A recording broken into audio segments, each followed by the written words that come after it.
Hello, my noble band of outlaws. Outlaw Samurai coming at you live with a video. This is Toe One's second video, and I hope I've been pronouncing your channel right. I don't pronounce shit good.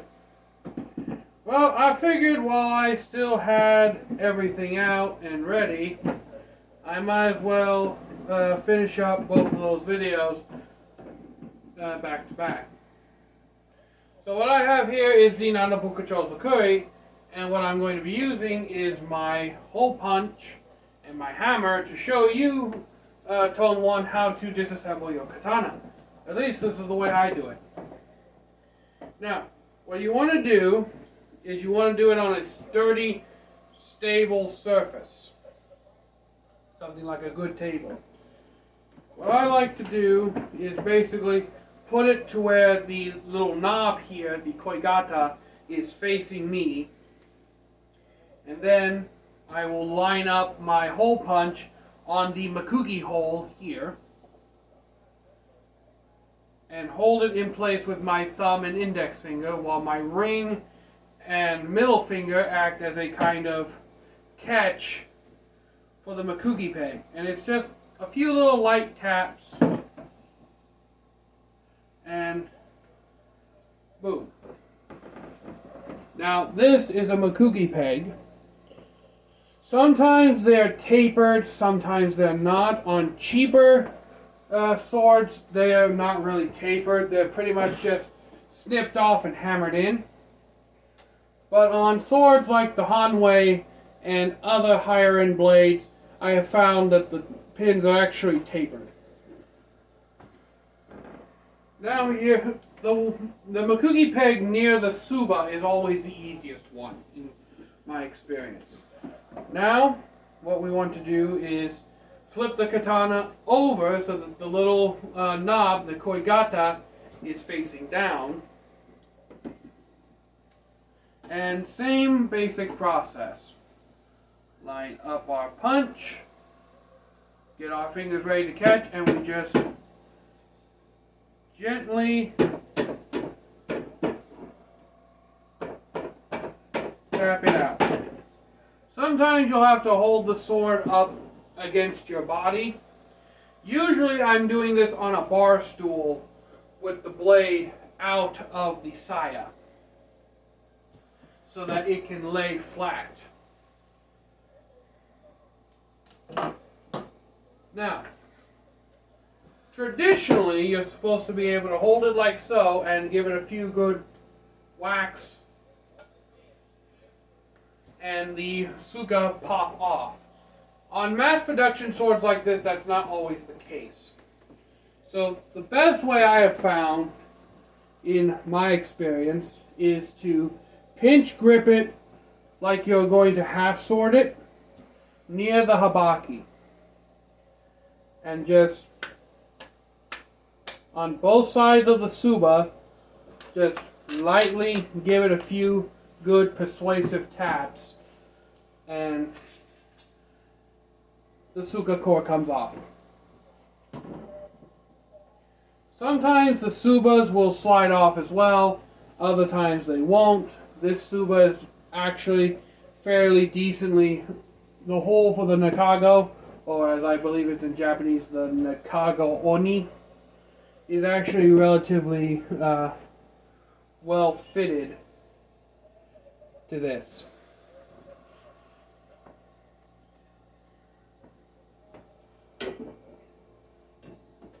Now, while you have the katana disassembled, traditionally this is how you'd actually do your maintenance. So I'm going to completely disassemble this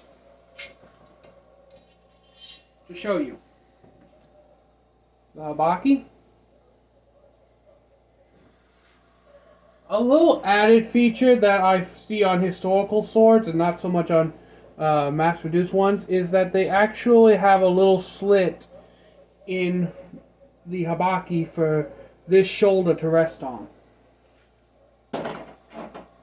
And traditionally, the hamachi and the moonmachi, the shoulders of the sword, are supposed to be even with each other. Yes, I know that they drilled this hole a little close to the edge of the Nakago. That's the one thing that irks me about this. But yes, generally speaking, this is how you would traditionally do your maintenance while the sword was in this kind of state.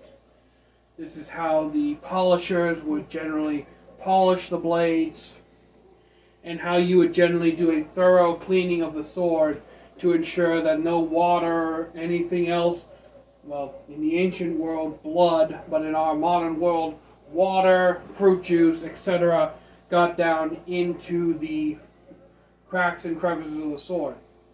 That's one thing that makes katanas extremely extremely popular, is the fact that they are easy to do maintenance on. And something I didn't actually notice when I did the review of this sword is that this sword actually has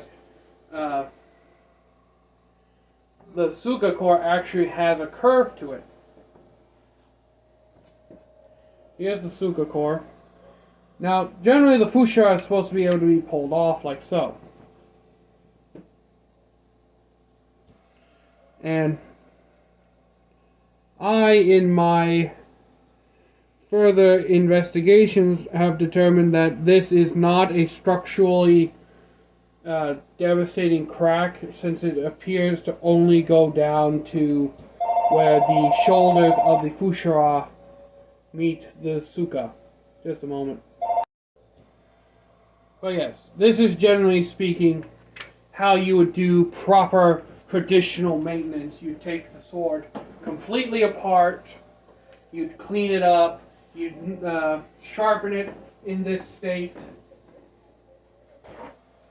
And in truth, traditional Japanese swords are created in such a way that, like I said before, all you have to do is basically do a little tap tap like that, and the sword will pop apart, and pretty much everything but the habaki will slide off.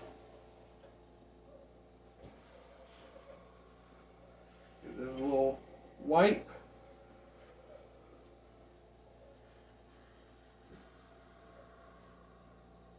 I got it out, might as well wipe it up a bit. Believe it or not, this actually came to me because I actually got this one at a discount because Gold of Athena said that there was some rust on the blade that, well, I can see where it was. It's nothing that it's nothing that me repetitively cutting with this thing and wiping it off hasn't been able to get off. I mean, yeah, I could always take some 600 grit along. All of it is on the spine of the blade. I could always take some 600 grit and just get it off completely. But at this point, it's more of a rust stain than actual rust anymore. And it doesn't affect the sword at all, so, and it's not spreading, so I'm just going to leave it unattended. Now we reassemble the sword. Habaki.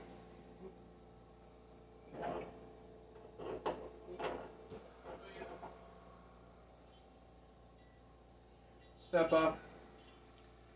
And here's the thing about the Seppa. You want to make sure that all the little teeth decorations are facing the proper side. So the teeth should face this way on the top Seppa, and the teeth should face towards the Kashira on the bottom Seppa. And while I have this assembled, I might as well go through the names of each of the pieces for you, Tone 1. So this, starting from the bottom, is the Kashira, the end cap. On this one, the whole sword is an eagle raptor theme. So we have the Kashira here. These are the Manuki, decorative ornamentations that usually are usually along the finger side in most modern reproductions. historically they were mostly always on the palm side to add to the grip of the sword. This wrapping is called the Ito wrap. This is, I believe it's called Sugemeyaki, or the battle wrap. Gargoyle, if you see this, or Tempest, if you see this video, correct me in the comments. The white underneath here is ray skin, or samegawa. And this is real ray skin. You can tell by how it feels like sandpaper. The Ito is made out of suede leather. Up here we have what is called the fushira, or the metal collar that is supposed to help keep the top of the suka core from splitting. It also shares the eagle theme as well.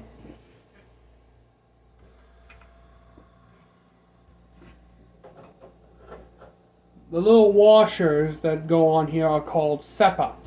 Now, sometimes if you need to tighten up a sword, you can just add more seppa to the overall blade itself. Like just stack these on the katana. And other times, like, you can just make like a little cardboard version of these, like I did for the Winter Sun, and put it on there and tighten it up, and it'll be fine. Sometimes you may have to shorten the overall suka core a little bit, shave off a little bit of the suka core. It's never really just a simple... With sword repair, toesone, it's really always... I think I'm just going to put a little extra seppa here, and then 20 steps later, you finally have that simple fix. It's usually never just add an extra seppa, or just recarve a makugi peg. Speaking of which, once again, these are the makugi pegs. Sometimes when it has two makugi pegs, you'll have to remember top and bottom, because of the way that they are the way that the makugi ona, or the hole for them, are drilled.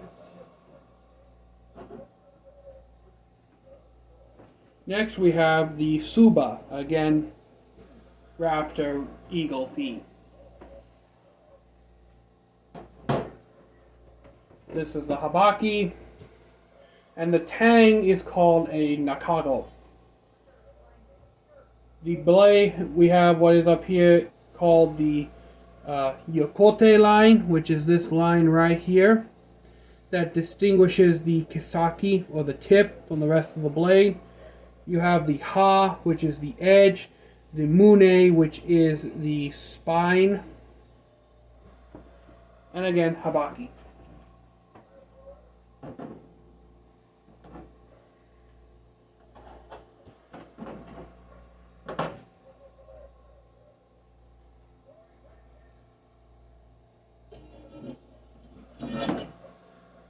Now, there's another thing I should probably mention, Tone Deaf, is that most people will tell you that the Suba is supposed to have, like, its most decorative side facing down, facing out when it's sheathed, like so, to kind of show off. But when it comes to my Suba, I actually prefer having the plain side being shown, and then when I draw the sword, that's when the side with all the glitz and glamour basically gets shown. So in this case, with the raptor, when it's sheathed, it's like a bird of prey in its nest, just relaxing. But when it comes out, that's when that's when the eagle starts to hunt. Just a little bit of a symbolism thing.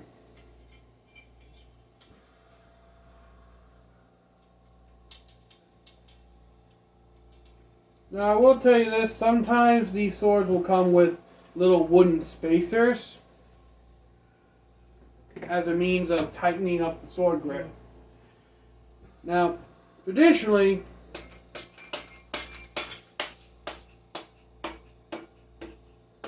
this is how you're supposed to reassemble the blade.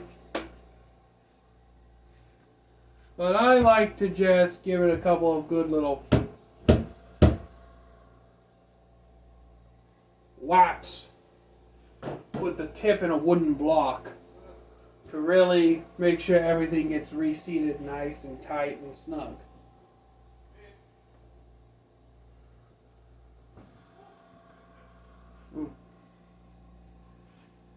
Then, now with a tapered Makuki peg, you need to remember which has the small, you need to basically put the big end in the big hole and the little end in the little hole. Sometimes you can just push these back in with your finger. I like to give them just a couple little taps with the mallet. Again, just to make sure everything's seated nice and tight and snug and properly.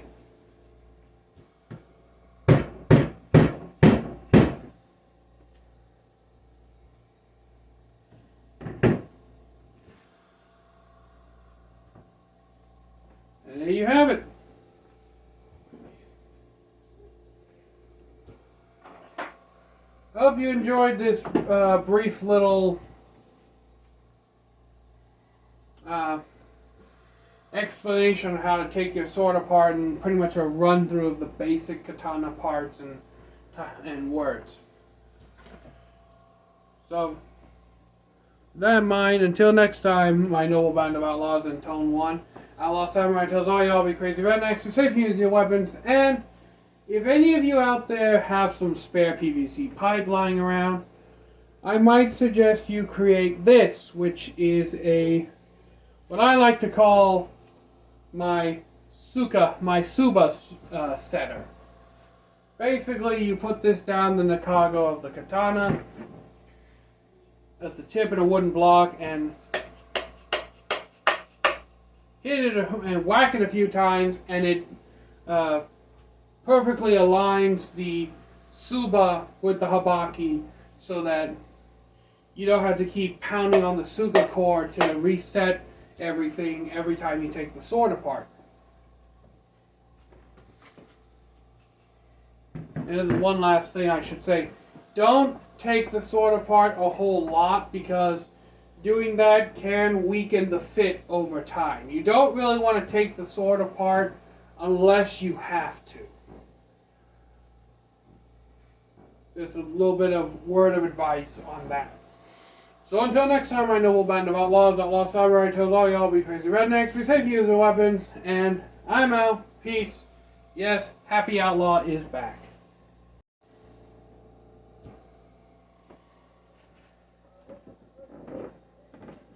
Hello, my noble band of outlaws, Outlaw Samurai tells all...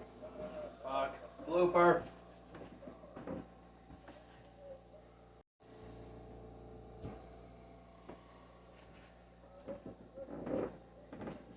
Hello, my noble band of outlaws, Outlaw Samurai tells all... Fuck. Blooper.